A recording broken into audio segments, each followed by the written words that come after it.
Welcome back! In today's quick Telegram tutorial, you'll learn how to set the swipe gesture to change folders, making it faster and easier to navigate your chats. If you're someone who manages multiple conversations or uses folders to organize work, groups, or personal chats, this feature can save you a lot of time. Instead of tapping around, you can simply swipe to switch between folders in seconds. Let's jump right into it. First, open the Telegram app on your device. Once you're on the main screen, look at the top left corner and tap on the menu icon. This will open up the sidebar where you can access all your settings and options. Next, tap on Settings. Inside the Settings menu, find and select Chat Settings. This is where Telegram lets you customize how your chats look and behave. Now scroll down until you see the option called Chat List Swipe Gesture.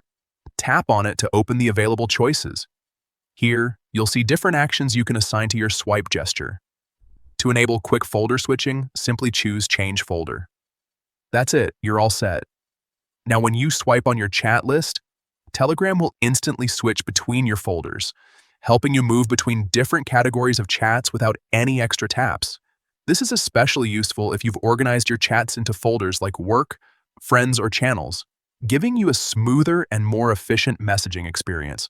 If you found this helpful, make sure to check out more Telegram tips and tricks to get the most out of the app. Thanks for watching.